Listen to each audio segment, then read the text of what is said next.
Rocco Becht is an NFL quarterback.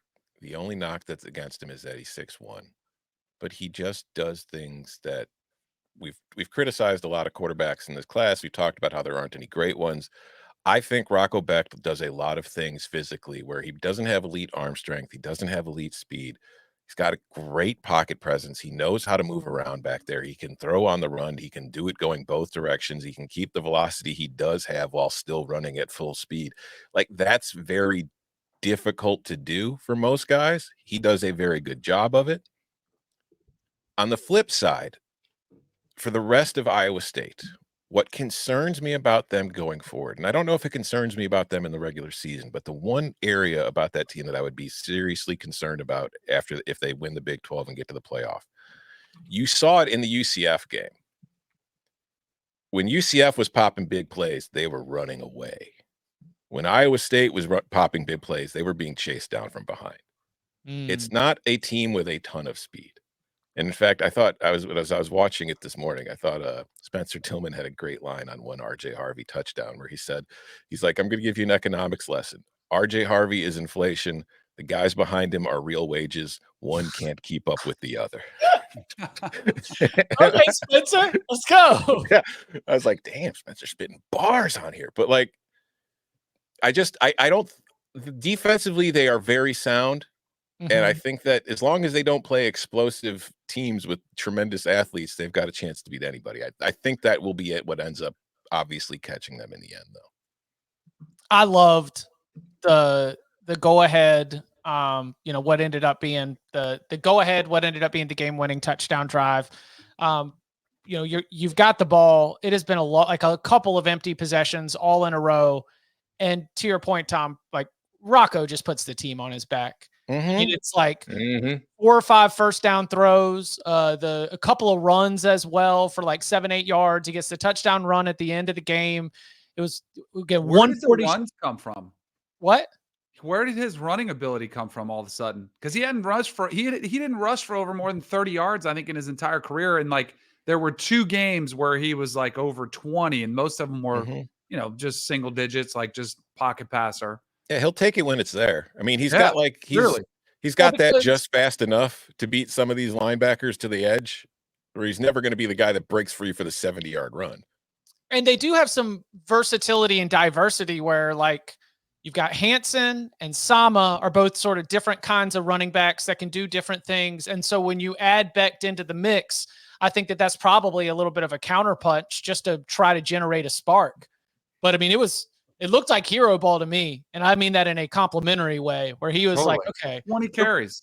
We're down 5 points. Our undefeated season's on the line. We're playing at home. Like let's go get on my back, boys. Let's go win this ball game." Just tremendous stuff from Rocco. By the way Tom just described him sounded exactly like the way he would describe Brock Purdy. Yeah. He's going to end up in a Shanahan offense at some point here. Yeah. But I think that the fact that Brock Purdy's playing so well actually really helps Rocco Becht in his NFL draft evaluation. I would hope so, because if they're going to trash like Ohio State quarterbacks for no reason, but then like ignore what CJ Stroud could be just because of all these other Ohio State quarterbacks, let's also have the inverse. If Brock Purdy's awesome, any Iowa State quarterback can go get it. Let's go. Yeah. Boost that draft stock all the way. Play it both ways, NFL. That was one of my upon further reviews, and it parlays perfectly into this because we were talking about Brock Purdy and Rocco Becht. I think clearly, I mean, general manager as a position, I think is one of the most important positions we're seeing on staffs now. But I was even going to take a step further and say quarterback evaluation might be the singular most important evaluating the takes process. And I was incredibly, frustrated, jealous at some of the money these guys making. And, I was like watching, I'm like, there are quarterbacks that suck that are making boatloads of money. And there are quarterbacks. Name one. I don't want to name them yet. There are high-priced quarterbacks that are at premier programs who can afford it. But look at all the bargains that are out there. Like guys, I guarantee you, Rocco Becht's not making a boatload of money. He's making good money, good for him. But guys like Brennan Sorsby at Cincinnati, he's having a really good year. And we saw a little bit about, I think I bought him last year at Indiana, the last 3 games. I was like, this kid's pretty good. He goes there. Curtis Rourke, the job he's done, we all loved him, but like a lot of schools probably could have had a shot at him. Indiana decides to scoop him up. Billy Edwards, we mentioned him, Maryland. Diego Pavia at Vanderbilt. Shout out to our boy Barton, who found him. Eli Holstein at Pittsburgh. I'm sure there's some of these top tier programs that are struggling that could have had shots at him. So, like, you got to be able to find, evaluate, and project where the talent fits in your system, in your scheme. And if you can, man, it can turn seasons around, and it can clearly implode seasons too. Speaking of finding and evaluating guys that fit in your scheme, Ja'Carri Brown's UCF's got it going forward, right? Yeah. Right. Do we think anybody's actually good at this? At evaluating quarterbacks? Yeah. No. Right. No. Like it's awesome in theory, but I mean, think about some of the guys who ran crazy hot and then just went cold. Like some guys have nice little streaks, but Fafita. We've talked about some of them who have cooled off. I'm talking about like coaches. Oh, like, all right, Jimbo had a pretty unbelievable run and then went like 0 for 5 in a row. You know, like some of these guys, like Lincoln Riley had a pretty unbelievable run. Miller Moss ain't great. He's solid. He's fine. Seems like a scheme guy. You know, Malachi Nelson can't win the job at Boise and bounced out of USC after 1 year. I just don't know, like, who out there is really good at evaluating quarterbacks year after year after year.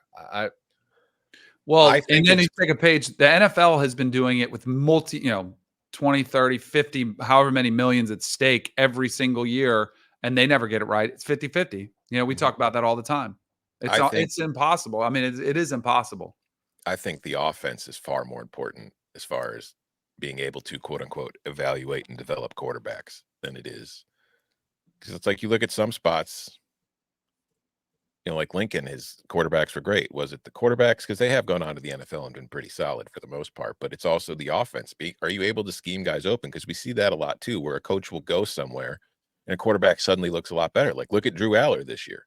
Last season, you know, a lot of dinking and dunking and good efficiency numbers, not turning the ball over. Andy Kotelnicki comes in and all of a sudden Aller's able to push the ball down the field a lot more aggressively and effectively than he had been. So I think there's a combination. I think when it comes to actually evaluating and developing quarterbacks, there is so much more that goes into it that's not science. There's so many like soft kind of traits that you have to worry about and deal with. And it's just such a confidence thing because there's so much that's on them every single snap that's out there. And it's a really hard position to play. So it's going to be just as hard to evaluate.